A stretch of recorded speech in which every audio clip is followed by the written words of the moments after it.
임간록 보도록 하겠습니다. 136번 인연을 알고 잘 쓴 스님 해명 도명존자 해명존자를 말하는지 아니네요. 법안 스님의 법제자 가운데 해명이란 분이 있었는데 지견이 몹시 고고하여 많은 총림을 하잘 것 없이 여겼다. 지견이 고고하여 처음 대매산에 앉아 있을 무렵 어느 스님이 찾아오자 그에게 요 사이 어디에서 이곳으로 왔소? 그에게 물었습니다. 해명 스님이 내 생멸 연대도 없고 이렇게 이름이 널리 알려진 분은 아니었던 모양인데 성도에서 왔습니다. 스님은 성도를 떠나 이 산에 왔으니 성도에는 스님 한 사람이 부족하고 이곳에는 스님 한 사람이 남게 되었다.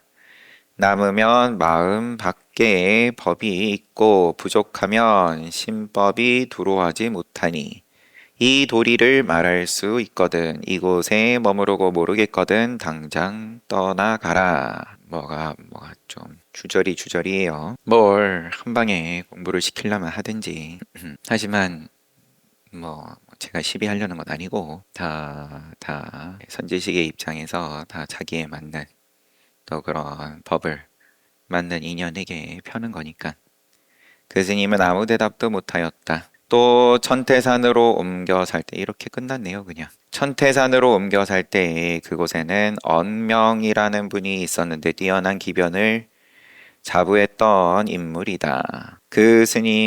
그가 스님을 찾아오자 언명 스님이 찾아왔습니다.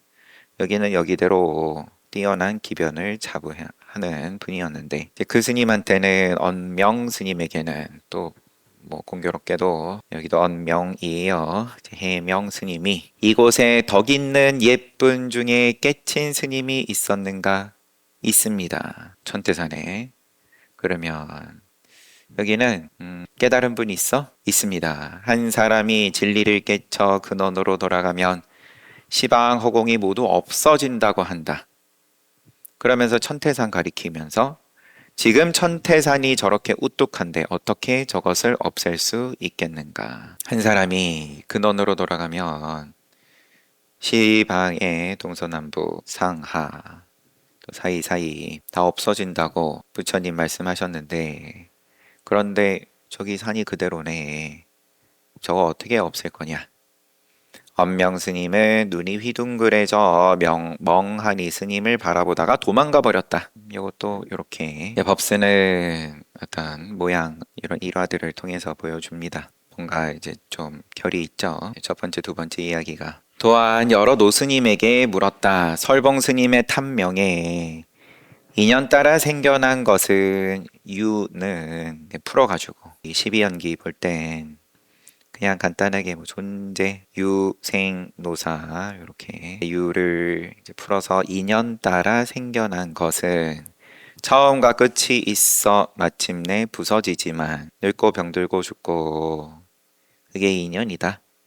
인연 따라 생긴 것이 아니면 영겁토록 단단하다고 했는데 인연 따라 생긴 것이 아니면 항상하다. 영겁토록 단단하다라고 했는데 단단하고 부서지고는 그만두고 탐명에 설봉스님 탐명에 이렇게 쓰여 있는데 이러면 단단하고 저러면은 부서지고 그건 됐고 설봉스님은 지금 어디 계시는가? 여러 노스님들에게 이렇게 묻고 다녔다. 깨달았고 못 깨달았고 대단한 도인이고 시시한 잡부고 상관없이 때 되면 저렇게 탐명으로서 그 흔적만 남아 있는데 노스님들에게 또 이렇게 물었다 그러니까 그러면 당신들은 그러면 지금 한가할 때냐 이런 뉘앙스였을지 전혀 아니었을지 어쨌든 나의 생각으로는 선종에서는 대기대용을 존중하지 나의 생각은 지금 해용각범 선사 이렇게 쭉 소개를 하고 해명스님의 일화 세 가지. 근데 내 생각엔 선종에는 대기 대용을 존중하지 아르마리를 존중하지 않는다. 우남 스님께서 항상 그대들은 모두 유를 알고 있지만 그것을 쓰지는 못한다고 하셨는데 해명 스님 같은 분은 이를 잘 썼던 분이라 하겠다. 이렇게 끝났어요. 137번 파조타 스님 영정찬. 나는 전등록을 읽고서 무생을 깊이 깨달으신 해안 노스님의 법제자 파조타 스님이란 분을 좋아하여 해안 국사이시죠. 해안 노스님, 여기서의 노스님은 582년에서 709년 육조해능 스님하고 동시대에요. 훨씬 연배는 높지만 그러면은 지금 125인지 6인지 사셨으니까 같은 시대에 태어나지 못한 점을 안타까워하였다.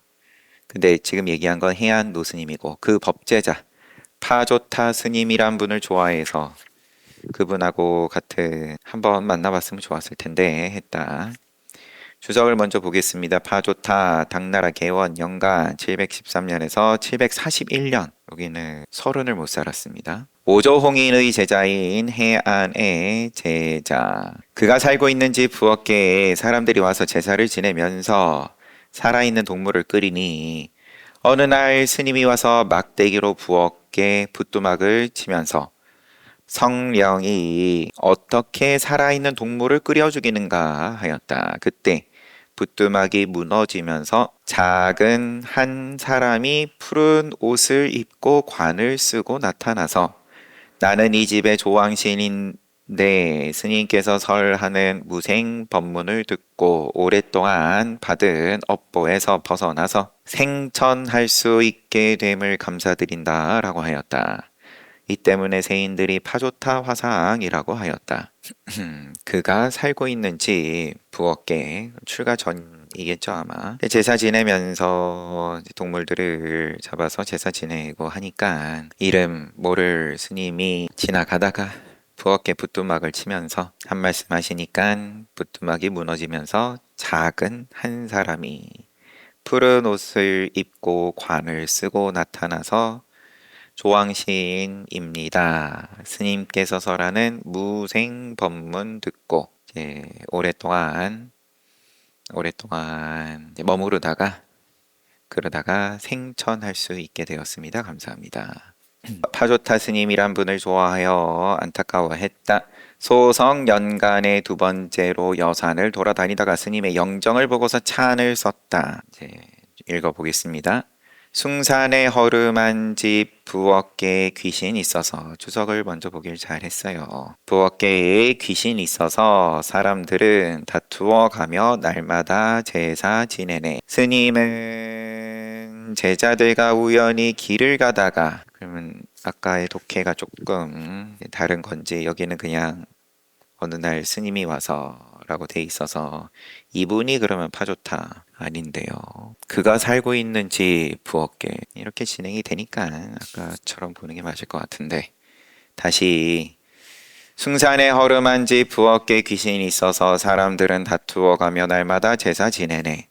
스님은 제자들과 우연히 길을 가다가 그 광경 언뜻 보고 깜짝 놀랐네. 흙덩이를 구워 만든 것인데 이 속에 무슨 신이 있단 말인가? 주장자 높이 들어 박살을 내니 푸른 옷 입은 이가 웃으며 맞이하네. 나를 위해 무생돌이 설해 주셔서 감사하다고 하고 말 마치자 허공으로 새처럼 살풋 날아가네. 문인들이 이를 묻고 정성 다해 절 올리며 땅에 엎드리니 기이한 일이 벌어지니까 사람들이 신기해하고 또 조왕신이 생천한 거다라고 알려주니까 또 거기다가 엎드리더라. 다만 들리는 건 오로지 부엌 조왕신 무너지는 소리. 그대여 보아라 일체 유정 무정이 창공의 높이 솟은 밝은 달과 같은 줄을. 그래도 믿지 못하는 자에게는 사실로 밝혀주리라. 풀을 치니 피 흐르고 조약돌 소리 지르니 풀을 치니 피 흐르고 조약돌이 소리 지르니 열반문이 열리면 집안이 죄다 보이리. 해안 노스님 제자 사랑에 파조타라 이름 지으니 아무리 귀한 금가루도 눈에는 병이 될 뿐. 이렇게 끝났어요. 앞에 봤던 주석에 전해지는 이야기하고 지금 찬을 쓴 해용각범선사께서 알고 있는 파조타 스님에 대한 이야기하고 뭐 같든 다르든 간에 그냥 뭐 찬탄이에요. 스님은 우연히 길 가다가 흙덩이를 구워 만든 것에 무슨 신이 있단 말인가 하고 주장자로 박살내니까 조왕신이 나와서 감사하다 그러고 날아가고, 사람들은 이제 그제서 이제 그런 걸 봐야 그제서야 관심을 가지고, 내지는 또 지나간 다음에 뒷꼭지에다가 절을 하고, 그대여 보아라 일체 유정무정이 창공의 높이 솟은 밝은 달과 같냐 다르냐. 그래도 믿지 못하는 자에게는 사실로 밝혀주리라. 풀을 치면은 피가 흐르고 조약돌은 소리 지른다. 열반문이 열리면 집안이 죄다 보인다. 노스님 제자 해안 노스님 끊고 제자 사랑에 파조타라 이름 지으니 아무리 귀한 금가루도 눈에는 병이 될 뿐. 뭘로든 간에 깨달음을 인연 맺게 할 수 있을 것 같으면야, 그럼 금가루인데 그냥 관심 없다 그런 건 조왕신이라니. 보통 옛 사찰들에는 그렇게 이제 후원에 모시고, 그리고 뭐 또 챙겨서 반야신경도 일독씩 한다든지 이제 뭐 그렇게 하죠. 다 정성 들이는 거고, 또 이제 그러면 그만큼 공덕이 있는 거고, 거기에 머무르라고 금가루를 눈에 넣으라고 이름을 파조타라고 지은 거겠냐. 이름이 이러하니까 파조타가 그러면은 요 어떤 조왕신 관련된, 제가 제 한자를 짧은 관계로 그렇지만 요 이제 조왕신 관련된 이름이겠죠. 네. 이제 양날의 검이다. 늘 방편은 138번 구할 것 없는 일미법 회지. 금화의 회지 스님은 성품이 순수하고 경론을 많이 공부하여 동어지방의 학자들이 스님을 높이 모셨다. 한 번은 어느 객승과 마주한 자리에서 나는 천태종, 현수종은 화엄종이라고 되어 있습니다. 유식종 이 삼종의 뜻을 회통하고 절충하여 한 권의 책으로 만들어 그림자 같은 자취를 두고 이리저리 하는 논쟁을 막을까 한다. 천태종, 화엄종, 유식종 이 세 가지의 뜻을, 이 세 가지 종의 뜻을 회통해서 한 코에 다 껴가지고, 그래서 그림자 같은 다툼을, 논쟁을 막으려고 한다. 때마침 한 스님이 맨 끝자리에 앉아 있다가 현수종, 화엄종의 조사는 누구입니까? 두순 화상이요. 두순의 법신송에 의하면 하고 인용이 되어 있습니다. 회주의 소가 벼이삭을 먹는데 익주의 말이 배가 불렀네. 천하 명의를 찾아갔더니 돼지 왼쪽 허벅다리를 뜸질하라 하더군. 이쪽 저쪽 내지는 어떤 공간에 한계를 두지 않는 그런 송. 당신이 지금 큰소리친 현수종의 조사께서 쓰신 송에 이런 내용이 있던데, 이 송의 뜻이 천태종과 유식종 두 종파에 무슨 뜻과 일치합니까? 이 말에 회지 스님이 대답을 하지 못하자 그 스님이 말을 이었다. 대신 대답을 하기를 어찌하여 사방으로 행각하지 않는가? 회지 스님이 이에 강론을 그만두고 물어물어 동산을 찾아가니 당시 동산에는 우남 스님이 계셨다. 그리하여 그는 우남 스님과 오랫동안 교류하다가 다시 그곳을 떠나 상상 지방을 돌아다니며 석두산 운계에 암자를 짓고 20여 년간을 살았다. 스님의 기품은 운치가 있고 단박하였으며 길손이 찾으면 대개는 말을 하지 않았다. 손님 찾아오면 그냥 조용히 계셨다. 드러내지 않으셨다. 시자가 그 까닭을 묻자 그 사람은 조정의 귀인이니 아는 것도 많고 말도 잘하겠지만 나는 반만 축내는 중이라 그들을 만나면 자연히 말투가 둔해진다 라고 하였다. 아유, 내가 한 번은 산중에, 내가 해영각범 스님께서 산중에 사는 맛이 어떻소? 하고 물으니까 개성으로 산중에 머무르며 살인문 닫는 것 외에 별다른 맛은 없소. 해 뜨면 문 열고 나가고 또 해질 때 되면 또 문 닫고 장작개비 세 개를 품자로 걸쳐놓고 불을 지피니 붓을 들지 않아도 문채가 나는구나. 이렇게 계속 산중에 사는 맛이 어떻소? 그러니까 문 열었다 닫았다 하는 맛이 있지. 불 지필 테니까 산에서 어두워서든 추워서든 불 지피니 불이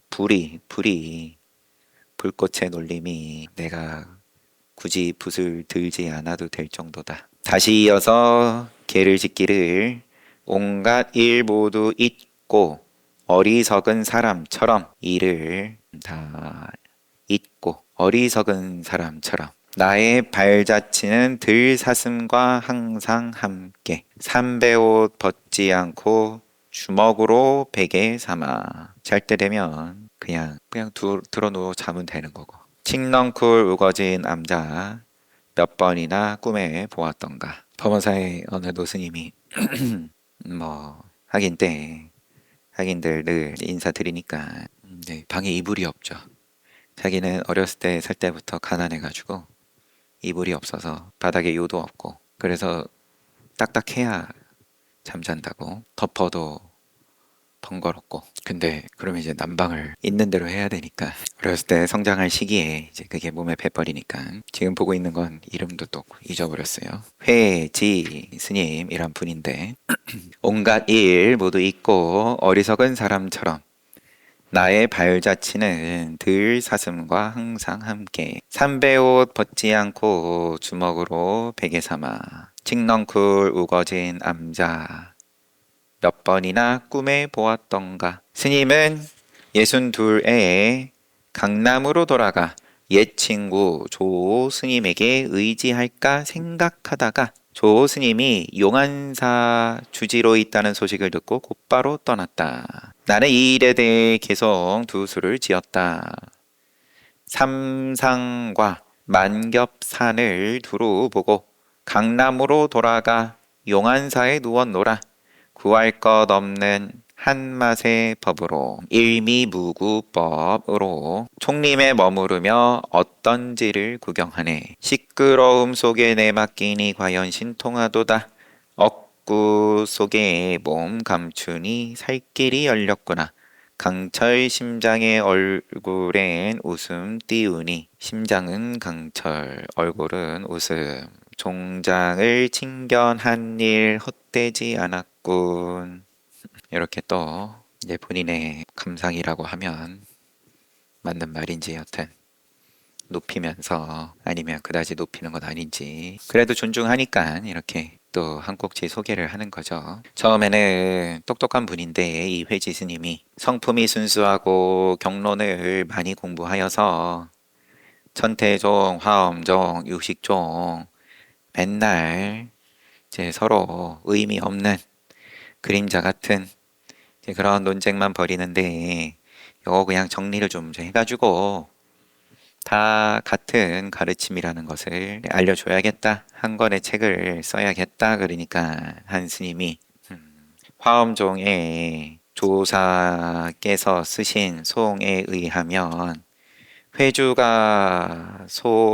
소가 벼 이삭 먹는데 익주 말이 배가 불렀다. 천하 명의를 찾아가니까 돼지 왼쪽 허벅다리를 뜸질하라더라. 이거는 어떻게 한 코에 꿰실 겁니까? 나머지 전태종, 유식종 하고 여기서 주춤거렸다. 예, 그러니까 쓸데없는 짓은 그만두고 행각하세요. 도를 구하세요. 깨달음을 구하세요. 그래서 동산 찾아가서 우남 스님 지금 책 쓰는 해용 각범선사의 노스님, 할아버지 스님 하고 오랫동안 교류하다가 석두산 운계에 암자를 짓고 20년간 살았다. 그러고는 이제 드러내지 않고 끝까지 잘 사셨다. 한번 강남으로 돌아가 옛 친구 조 스님에게 의지할까 생각하다가 가기는 갔었던 모양인지 그런데 주지로 있다는 걸 알고는 곧바로 떠났다. 139번 법화 삼매를 얻은 천태종 스님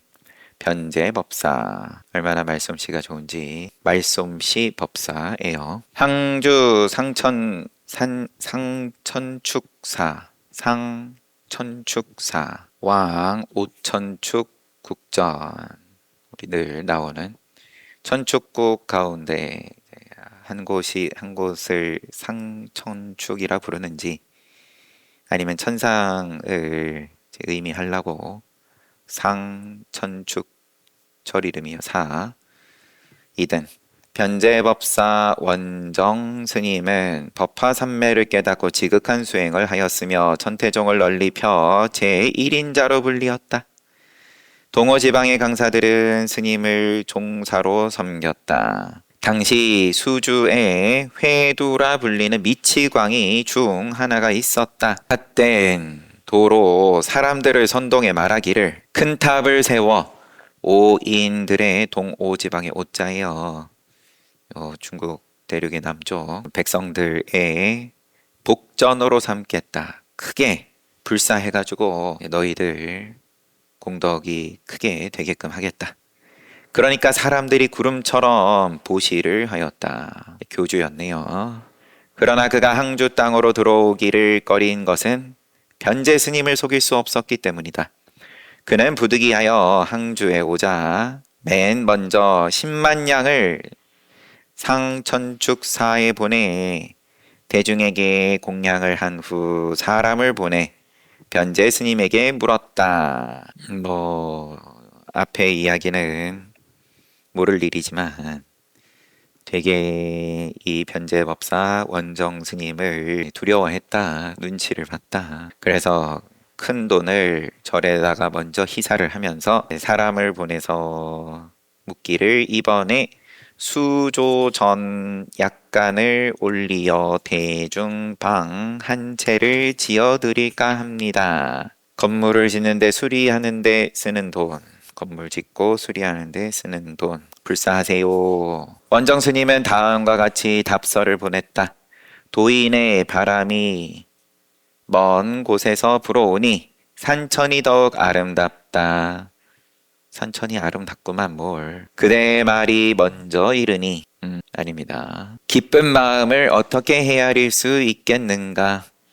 듣자하니 건축 보시를 보내어 대중방 하나를 지어주겠다 한 것 같은데 우리 불교에는 명백한 규칙이 있어서 다른 용도로 돈을 쓰는 것을 인정하지 않는다. 이제 성자께서 당신께서 지금 한껏 높여주면서 그런 말을 보내왔으니 부처님께 무엇라 여쭈어야 할지 모르겠다. 답장을 받은 대로 부처님에게 올릴 소문을 짓겠다.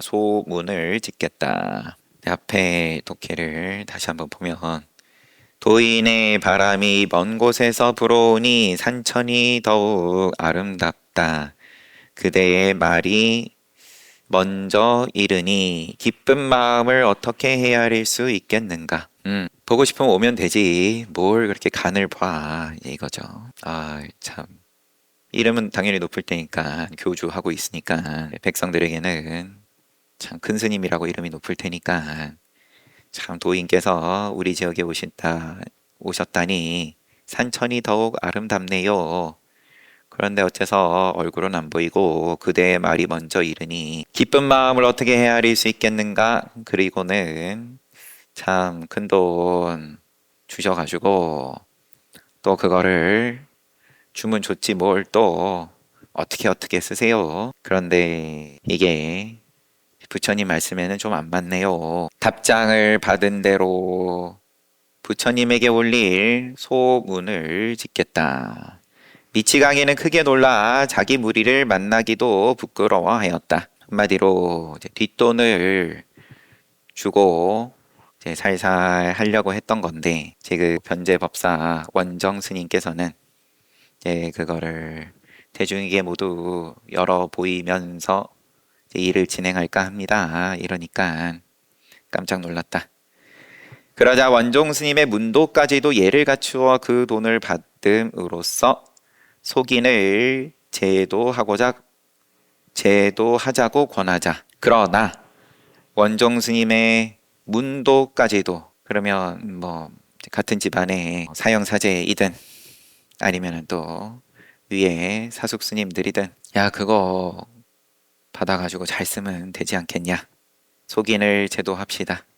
원정 스님은 엄하게 꾸짖으면서 출가한 자는 사람 보는 안목을 갖추어야만 한다. 그가 참으로 성자라면 내 감히 그에게 불공스럽게 대하겠는가. 그러나 그가 부질없는 자인 줄을 알고서도 동조한다는 것은 바른 마음을 잃은 것이다. 나는 그가 타심통을 갖추고 있다고 들었다. 그러니 오늘 저녁 그대들과 함께 공손히 내일 이 산에 오도록 청하여 시방의 모든 부처님과 함께 제를 올리고 나서 법대로 엄숙하고 경건하게 꿇어앉아 소문을 읽고 불태우리라. 신통이 있다, 타심통이 있다라고 이제 크게 알려져서 또 신도들을 모은 거겠죠. 신도들이 모인 거겠죠. 그렇다니까 우리가 경건하게 부르면 그가 우리들 마음 모르지 않을 테니까 오겠지.